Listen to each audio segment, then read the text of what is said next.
so. Okay, right on. Hi. Hi. Hi everyone. So this is not a workshop per se today. This is a presentation to talk. And then I will open it up to questions and conversation, which I have no doubt there'll be some great conversation with this crowd afterwards. So I want to first say thank you from my heart to Nina and Charlie, wherever he is, Charles, and Olga for putting this together. That is a tremendous amount of work and organization, and you brought together some absolutely amazing people. So, nice work. Well, hello, John. Hello, Shonagh. You're right on time. Okay, I'm going to open with a greeting that I think a few of you will recognize and appreciate. Elin Sila Lumen Omen Tielvo. A star shines on the hour of our meeting. And so I read Lord of the Rings years ago, and I remember coming to that line and pausing and reading it out loud a few times just to get a feel for how elven sounded in this realm. And it stirred something in me that I knew I had touched as a child, because I was very connected to the fairy as a young girl. I had an Irish grandmother who had the accent, and she was a master storyteller. And she would speak very quietly, so we as children had to be quiet and listen, and she would tell these amazing stories that had been passed down to her as a child, and down and down. The Irish are known for their storytelling, and there were a lot of fairy stories there. So when I look back, I realize I had started at this very young age, kind of in my own tradition, to get a taste for something that I think we have almost lost entirely. And so I'm very hopeful that in our own way we will be bringing some of that back. So I did have a sense of the presence of very magical beings around me as a child, and I longed so dearly to cross the threshold into their realm. And there was a time on this planet when cultures near and far had their own unique connection to that realm. Now Tolkien had access to that world, and rather than dismiss it as imaginings, he explored it with curiosity and wonder, and he brought forth, as we know, extraordinary stories that captivate us today. He crossed the threshold into the mythic realms, the imaginal worlds that Carl Jung would describe as the collective unconscious, and Tolkien called it the realm of fairy, which is the experience of the otherworldly. And this is a place that has receded over time into the deep and quiet waters of our psyches. Now to our modern world, which is ruled by the surface consciousness. All of this is simply make-believe and a form of escapism, shall we say, from the real world. And yet, so many, many people have been stirred by what Tolkien brought forth for all of us. So he wrote, quote, Tolkien wrote, "The normal, tangible, visible world is only an appearance. Behind it is a reservoir of power, which is manifest in these forms. If we could drive a well to this reservoir, we would tap a power that can not only change the visible forms of things already existent, but sprout up with a boundless wealth, things never before known, potential, but not realized." Now there is a fellow named Dr. Lance Owen. He's an MD, and he's made a scholarly study of both Tolkien and Jung, and he has got some fantastic talks on YouTube. I highly recommend looking him up. But he quoted Jung as saying, "Imagination, a natural human function, is atrophying in the modern world." Dr. Owen spoke of Tolkien walking along the Cornish coast, deep in his thoughts, when a name entered his mind. Eärendil. Eärendil. This name permeated his mind, and a poem came to him. And when he returned home, he wrote this poem down, and he shared it with a friend. And this person asked, "Well, what's it about?" And Tolkien responded saying, "I don't know. I'll find out." He didn't say, "I'll go home and make more up." He said, "I'll find out." In other words, he didn't dismiss it as simply something from the imagination. And Dr. Owen described Tolkien as having the ability to open to the mythic realms and link and interpret the dimensions. And this is something that is innate in all of us. But very sadly, it's been programmed out of us in various ways. Our state-run Prussian education system, which is worldwide, by the way, is designed to shut down imagination and creative genius to produce a predictable and compliant populace. In addition, we are fed imagery and story by our media that flows through modern scrying machines in the form of the television, cell phones, and other devices that provide the story and the imagery courtesy of Disney, Time Warner, and other multinational corporations that have taken over for the imagination to provide their own brand of influence. Before that, we had the industrial age, which was ushered in with the spell word progress.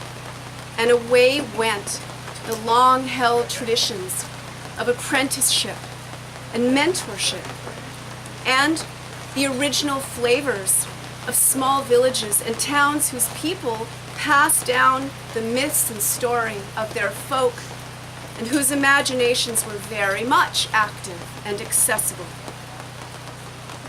And if we go back even further, we will see how the church banished the magical beings of pagan folk everywhere they could get a foothold.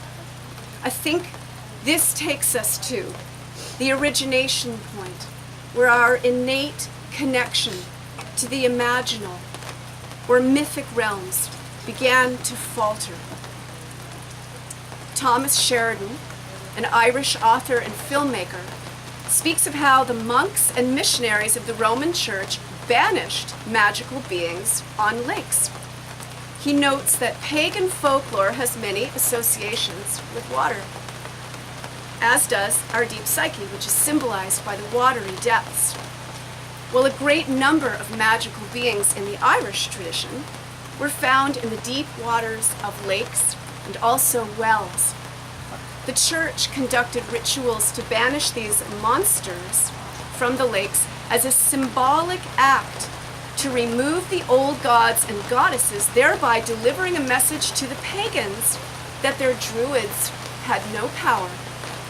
In fact, St. Patrick's slaying of the dragon symbolizes the church's eradication of the influence of the druids, who were the priestess class of the Irish, whose job in part was to maintain the magic and the mythic stories of the gods and goddesses and inhabitants of the unseen realms that were held in the minds of the pagan people of Ireland. Now, some of these magical beings were said to go underground. The Tuatha De Danann were a supernatural race in Ireland. They were highly skilled in magic. The Milesians arrived at some point and a battle ensued. And the Tuatha retreated beneath the land and became known as the She.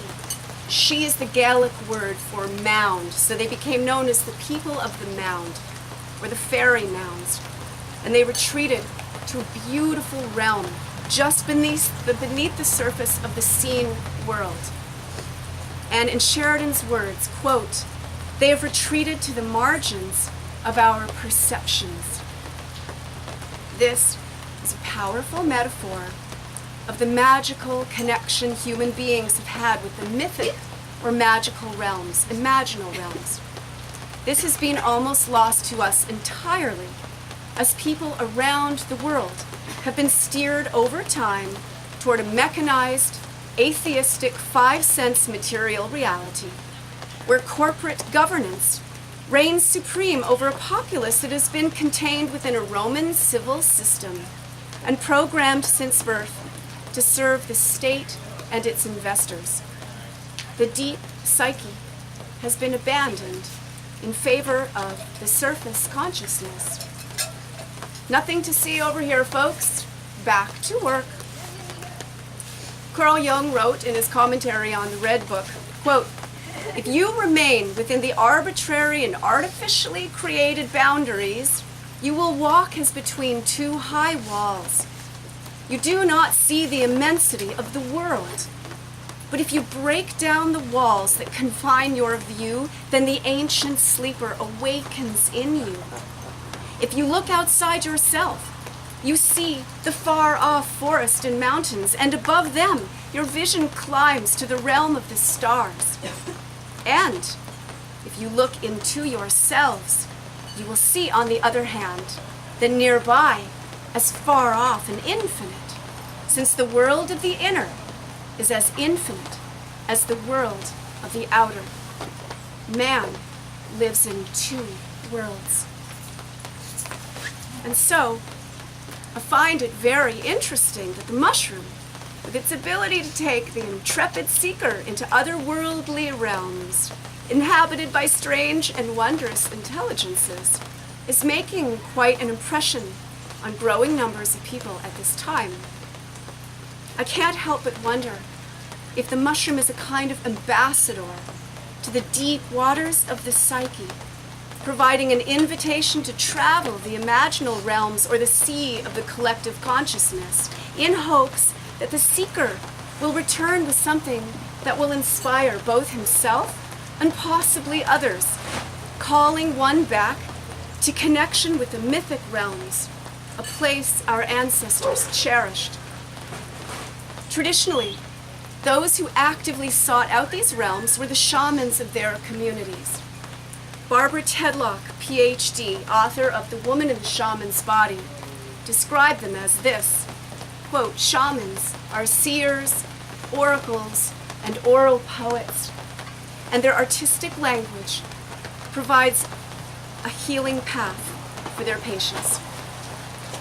Interestingly, I found the earliest shamans were the poets, and they often imbibed a ritual unguent, such as the need of inspiration, or soma, which took them into high trance states whereby they would cross the threshold into the mythic realms and return with magical information that cast a kind of spell with its inspiring and beautiful language.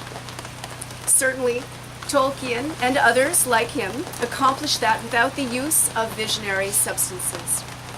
And yet, we are today living in a world of manufactured realities that absorb our attention and stifle imagination as we hurtle ever farther away from nature and our own human nature toward, in my opinion, a transhumanist dystopia where nature is discarded in favor of artificial intelligence and technologies whose inventors claim can replace every human function as they thumb their noses at the genius of living intelligence, which is nature, which is you, which is me, which is the vast ocean of consciousness that flows through us. And so, the mushroom makes itself known to many now, and calls the curious and the creative to the strangest of realms. Now we know it changes the brain when ingested, and we know it has the capability to heal the mind of numerous imbalances and provide an experience that informs and uplifts and can change the course of one's life in extraordinary ways. It can also issue a harrowing experience that can leave the seeker shaken and traumatized. It's not necessarily a good thing to trifle with. Now, the use of visionary substances through history was often used by initiates who were highly trained and had a reference point for what we today would consider strange or baffling. So how to enter these realms and translate the experience for ourselves and others? We're acting as a kind of visionary when we eat the mushroom, and some of us return better able to understand ourselves and the mystery, and some of us weave the experience into art or music or poetry. The mushroom takes us into the hidden depths of the psyche, and many have experiences there that connect them with intelligences that speak to them and share information, whether it is through conversation or symbolic imagery or the felt experience. And how does one translate that? This poses a problem for many people, whether it is a puzzling dream or a strange mushroom journey. How do we interpret the experience? Well, nature speaks in symbol and metaphor, and the psyche, which is the Greek word for soul, also speaks in symbol, because the psyche is nature. When we are dreaming or imagining or traveling the mushroom realms, we have left the known world and we've entered the unknown. Upon our return, it can be helpful for us to translate the experience somehow. I've noted that these experiences are as unique as each one of us, and often seem to reflect what is going on in the psyche, or they accentuate our natural inclinations, or they surprise us altogether. In my therapeutic practice, I often work with clients that have had a mushroom journey, and they're absolutely mystified as to what the experience meant. And so I'm going to give you a couple of examples, and I will start with what we would call a bad trip. A client of mine emailed me saying that he had taken a large dose of mushrooms the night before and found himself trapped within cold, dark dungeon walls. And try as he might, he was not able to escape. And this lasted for about 4 hours. And it put him through a kind of psychic hell. The following morning, he spoke with a couple of friends who chalked it up as a bad trip. And he emailed me, and we had a Skype conversation later that day. And he was badly shaken and actually worried about his mental health moving forward. So when he shared with me the experience, I pondered the symbolism of being trapped in a dungeon and just asked him, okay, where do you feel trapped in your life? And he sat back and said, everywhere, everywhere. And it turned out that this man had 2 businesses. The first one was doing well, so he opened up a second business, but he did so for a friend of his to give him the opportunity to run this business, and was doing very poorly. And the first business was supporting the second business, which was bleeding dry the first business, and every month was a dance as to which bill to pay. And then there was the mortgage, of course, to pay. And oh, by the way, his partner had just had a second child and was not working at the time. So that night's mushroom journey for him was not going to be a foray into the realm of fairy dancing with shimmering beings. No. The prevailing theme in this man's deep psyche was one of immense stress with no escape. And so with an understanding of that powerful symbolic message, we then moved into the deeper layers of what is his need to take such extraordinary risks? Whose eyes was he dancing to? What is he trying to prove? To who? And so through that, his demeanor began to change as he understood the genius of what the mushroom showed him.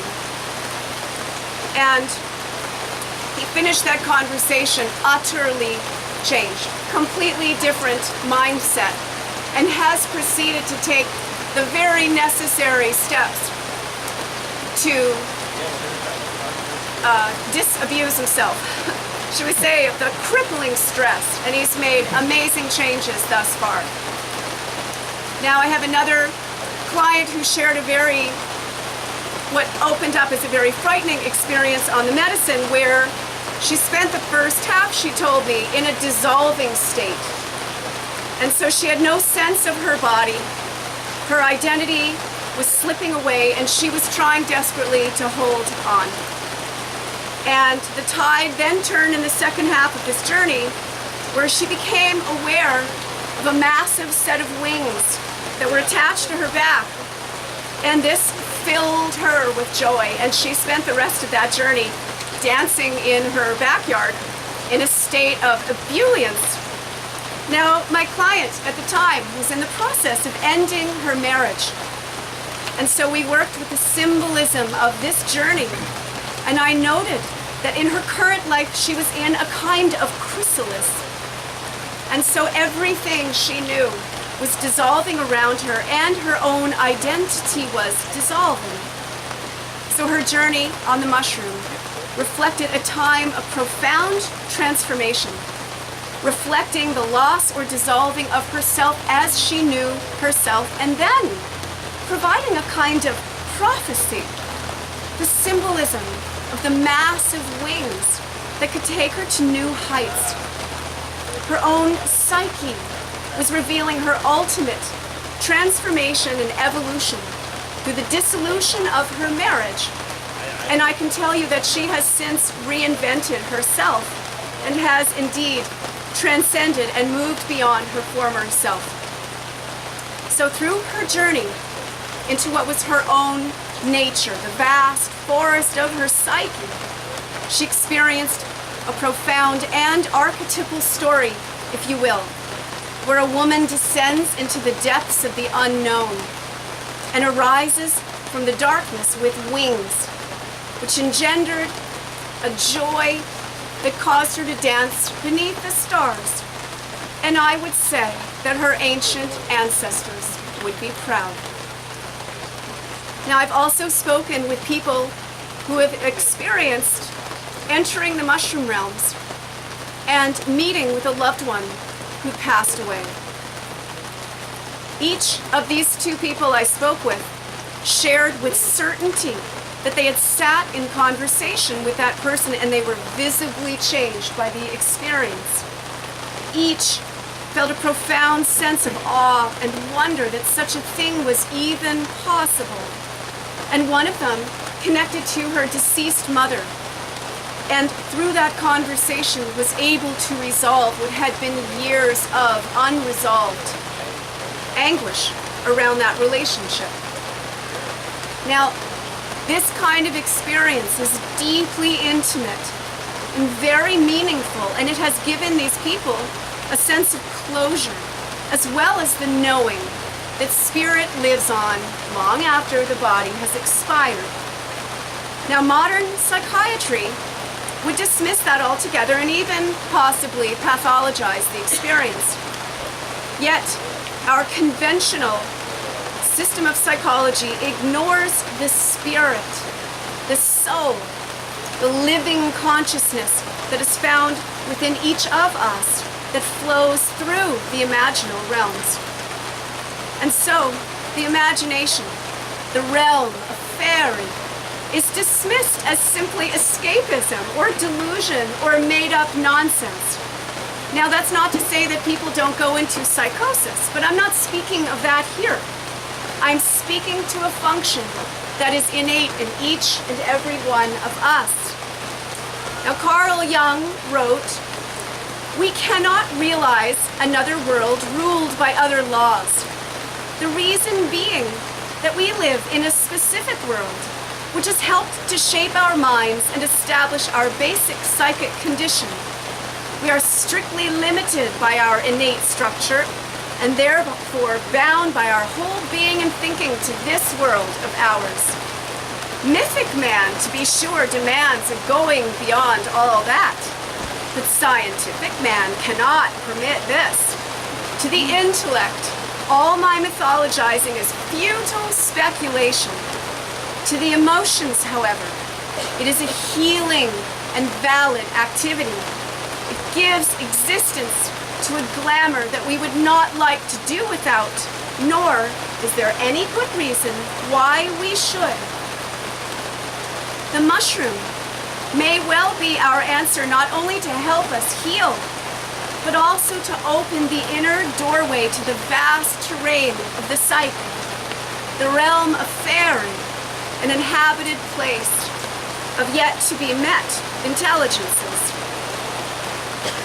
Speaking of which, one of my clients called me after a profound mushroom experience.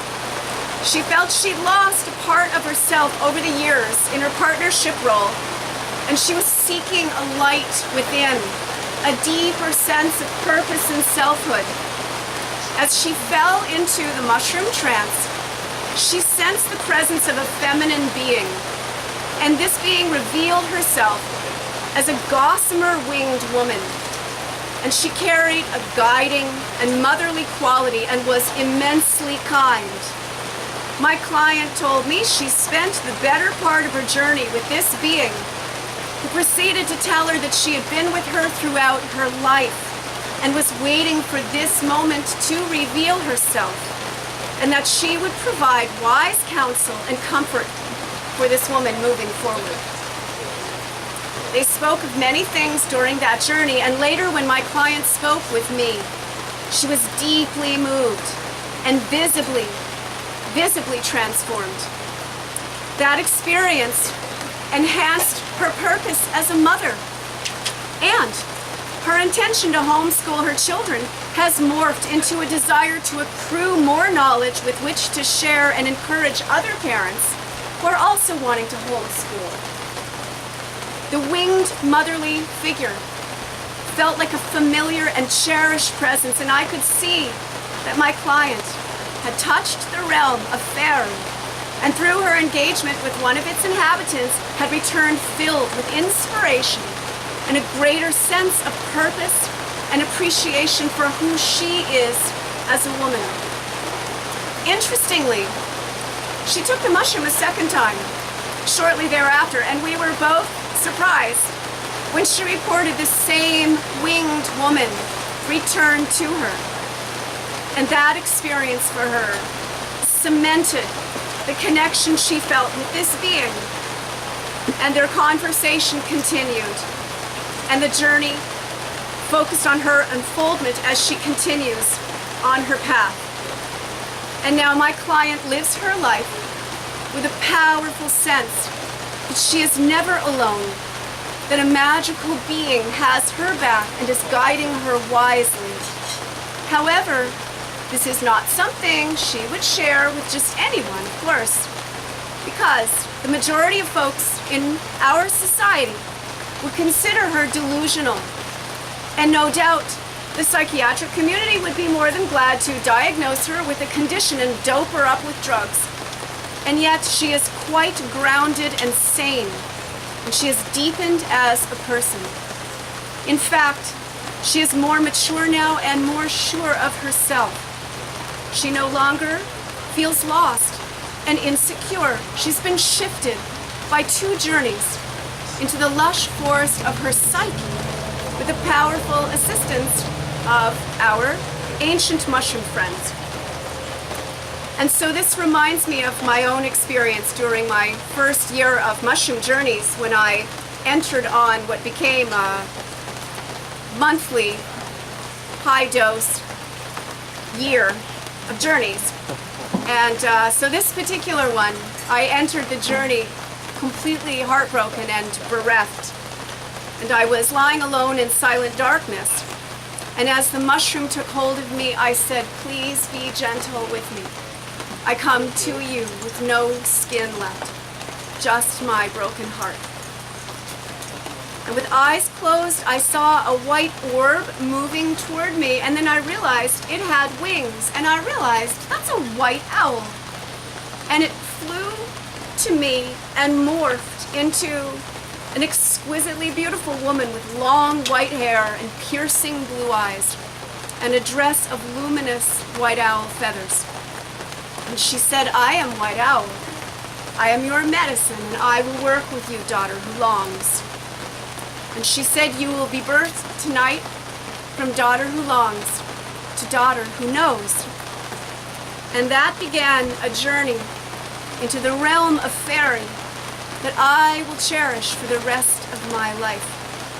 And it shifted me away from the younger, grasping daughter who longs, and pushed me over a threshold onto the path of wise woman. White Owl became my tutelary spirit, and she continues to guide me today as I walk the path of the medicine woman. And so I write about this in great detail in a book I wrote, Love and Spirit Medicine. It's a little different from the majority of books on this subject.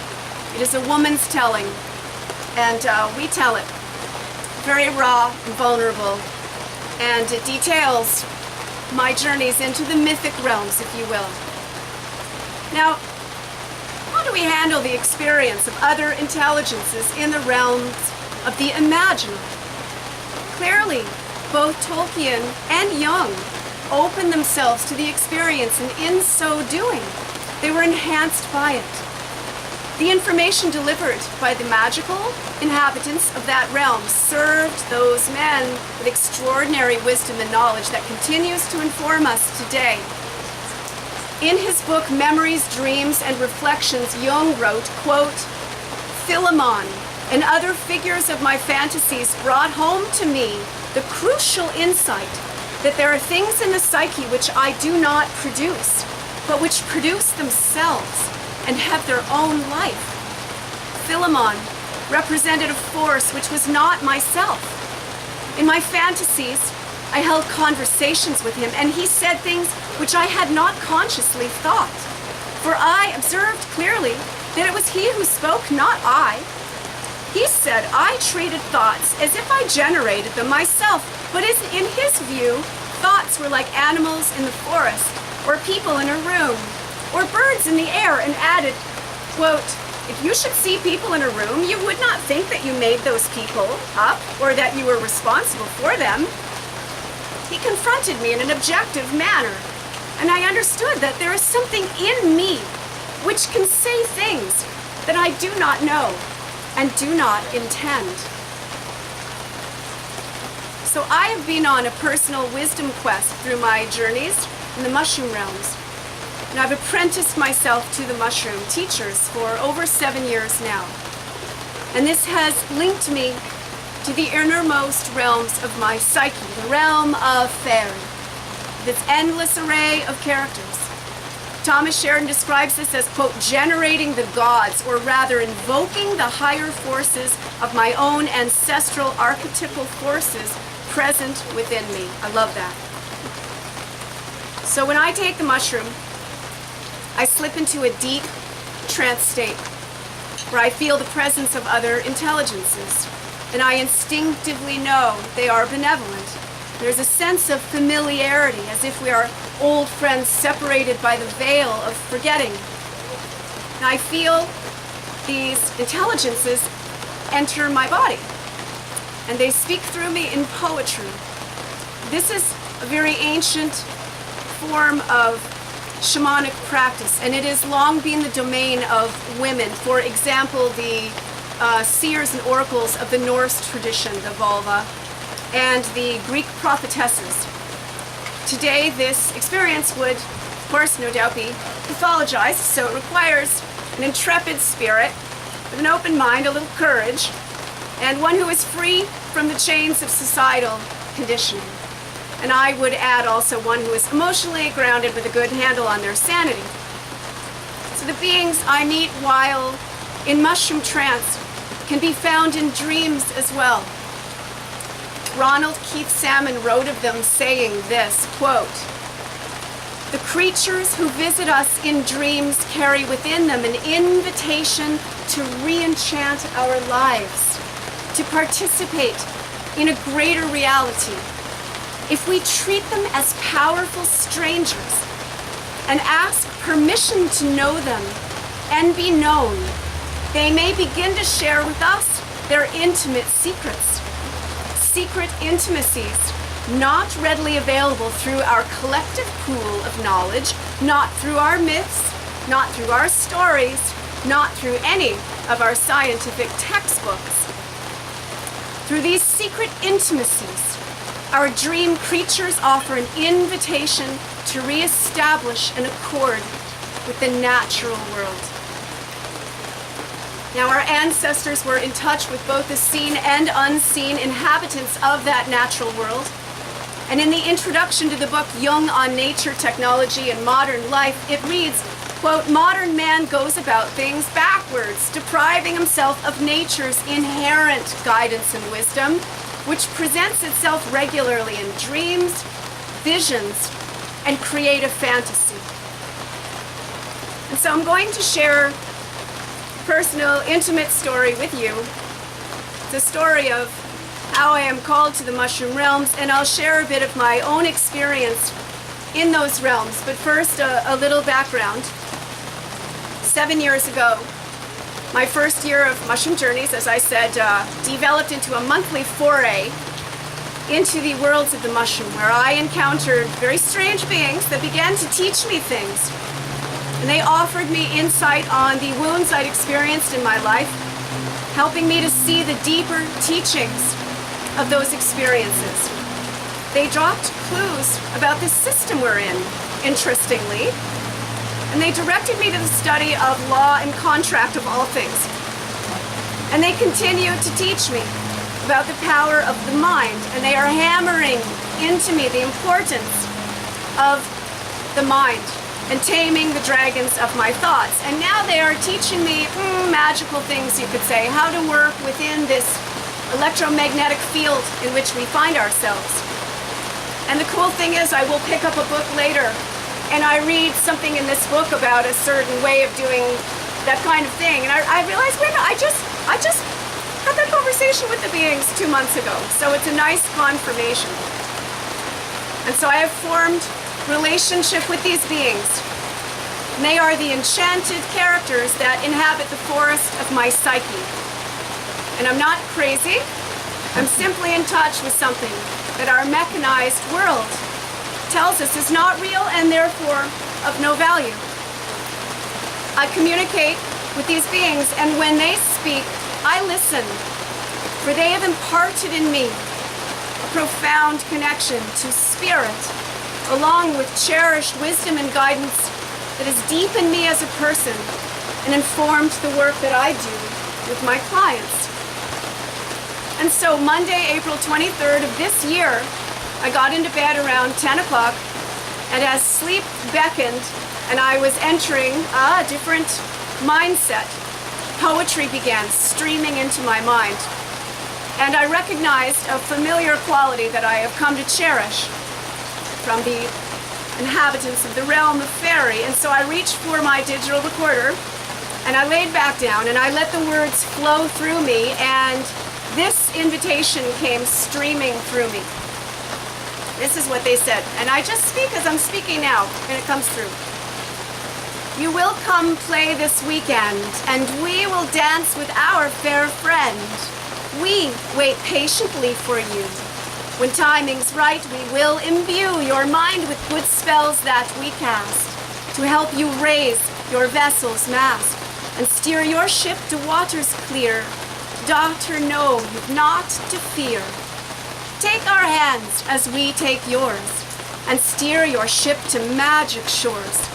The good folk call you Friday night, to tell you that your future's bright. Though you fret and worry so, we will say you're in the flow. Just be calm and let it come, and then get ready for some fun.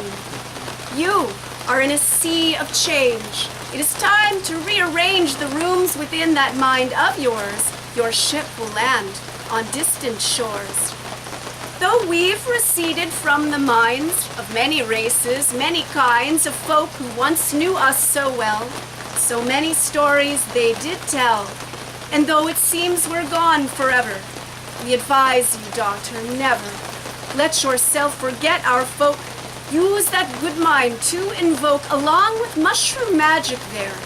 We'll come in with greatest care and open doors within your mind, once locked, yet now we can unbind. Not only your spell, others too. There will be more than a few human beings, fair and wise, who can see with open eyes, and hearts as well, the good folk we, who you once knew as the fairy.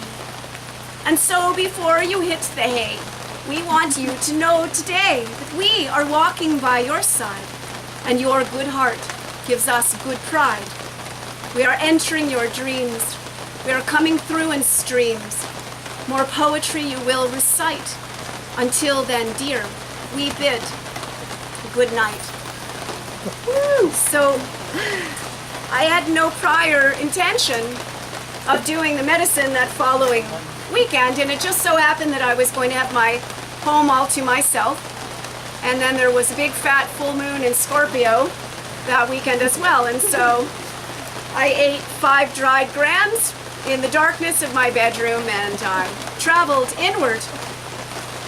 And what came through was a message that was both personal and collective from the inhabitants of the mushroom realms. And so, like the seers and the poets of old, I will share with you an excerpt of what came through, and I share it in the spirit of returning from the realms with a message for those with ears to hear.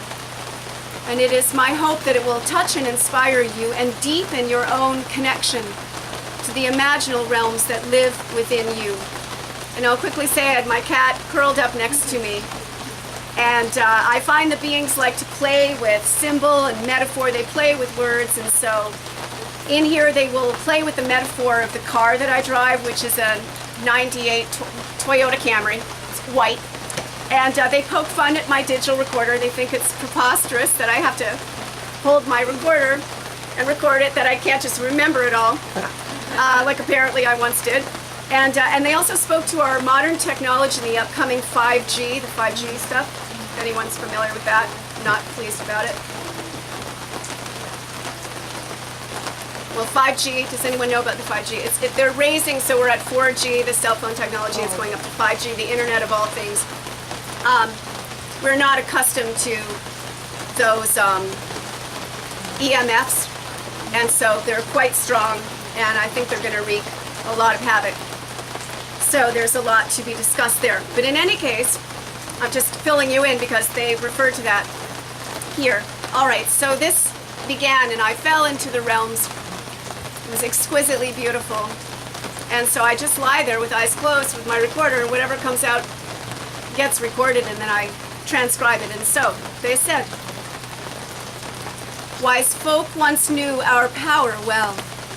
This is stuff they do not sell. Deep in trance we have you now. This one is a holy cow. We'll deliver you your rhyme. You will get it in good time. We once were known to your good folk. We, the ones you have invoked, you can feel the resonance. Tonight you'll with the fairies dance. In your circle all alone, you've got us on the telephone. Not a dose you often take. Now you're thinking of a snake. Serpent that it can deceive. But also it was known to Eve as one foretelling, giving sight, one helping to see the light. Weary daughter, you do complain, thinking your pursuit's in vain. Now, dear, feel us in your heart, opening precious door to start what you might call a new mindset, one that you won't soon forget. Yes, it's been forgotten here, and we are resurrecting seers, eyes to see and ears to hear, and not to fall into old fears.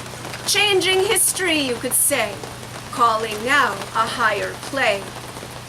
We don't like that thing at all. Packs a punch, though it is small, yet you hold it in your hand. Yes, daughter, we understand. You are recording here again on this curious earthly plane. As you scribe the situation, you record it in your nation. Many here who heard your call, here to help you, one and all. Losing hope is no small matter. We represent a grand hereafter that can be felt while you're alive. A worthy thing for you to strive, to bring beyond the gates of heart, to help, to heal, to birth the start of something gracious on this earth.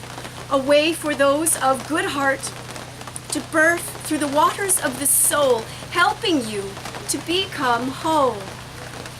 Watch the bread, it slows the mind. Those grains you use, they were designed. At one time they would take you far, but now be careful in this hour. Those grains, they can harm that body. This is more than being naughty. Oh, and awful sugar there. Daughter, you must be aware. Leave that alone now, let it go. Another evil you won't sow.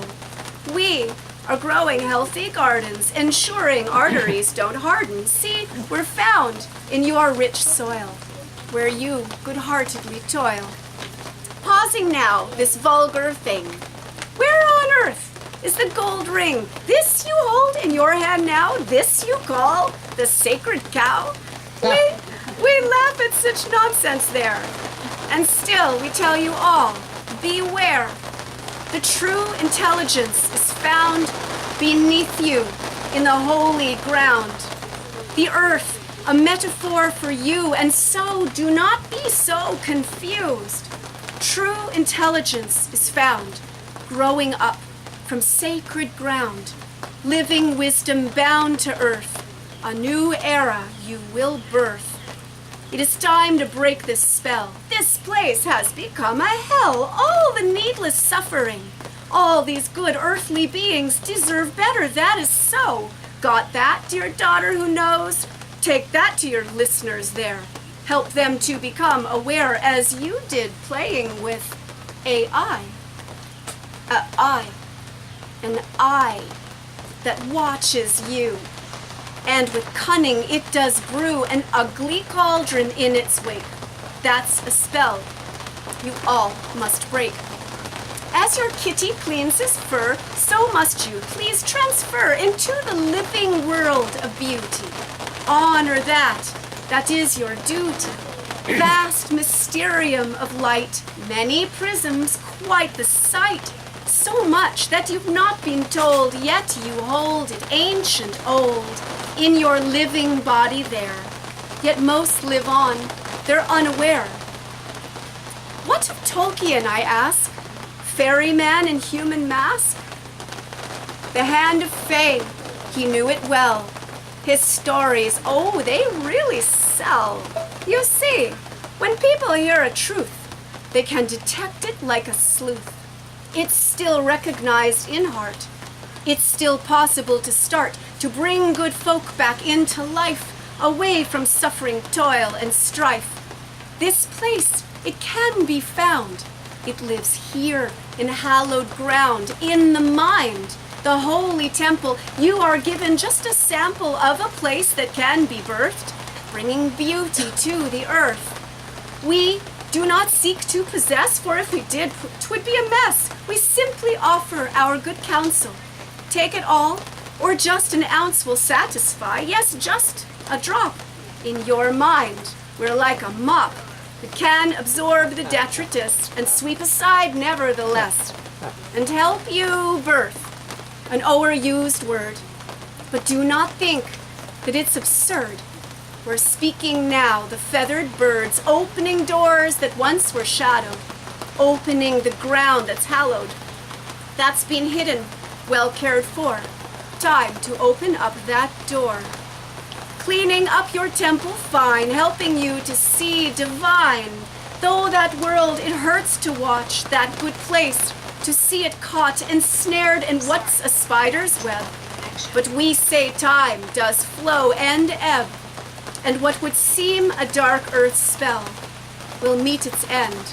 All will be well. This a promise of a kind that you don't easily find. But feel it, daughter, oh, such peace, to be felt by all, so sweet, peace of mind is what they call it. This our hope that will befall it, this a place where life can be, overseen by good folk we, who had to go forth inwardly. So while they've poisoned outer plains, beneath the ground we've rearranged, and we continue stirring soil, this we think's a worthy toil, and when good soil is stirred on earth, it will produce a heavenly birth. You, wishing peace in time of war, we will say that outworn whore will be laid to rest here soon. We declare on this full moon our declaration we do speak. We don't yell and shout and shriek, no, with the voice of woman here. We say this birth is not to fear. Opening doors of good hearts wise, clearing dust out of their eyes, attic windows opening, bringing sunshine we're hoping, lighting up the darkest places where one sees that friendly faces exist there too. We hold your hand, good folk from a distant land. Rescue mission, if you will, we will stay with you until your temple's cleaned, your soil is fertile. We'll unlock the serpent's girdle so you all can once more breathe. And in your minds, you will conceive a place of beauty. We repeat, but it's important that you greet the face of beauty with respect. When you do, you will connect. But this connection, this one's true. It's one that lives inside of you. A mystery, a prism's vast. You do steer this vessel's mast with what we'd call integrity. You've eyes to see and ears. You've ears to hear and eyes to see. It's curious how we're ignored. And now Earth's children, they get bored, if not ensnared in their device. For they are caught like wretched mice. But we will not give up on you. Good children of the earth, so few, left there with eyes that see, and yet more waking presently. Calling you to steer that ship, to sail on waters that are calm. You can call it a healing balm. Take good care of precious soil. Good daughter who always toils, your body's tired, precious one. Time to have a little fun. Good daughter dear, please laugh with us, for we don't cause injurious effects upon you that we see. Your good soil, no injury. But we'd say it needs energy. So as you gas up that white car, we will give you in this hour a good injection, energy, helping vessel to be free. Resonating with the Fae, this station is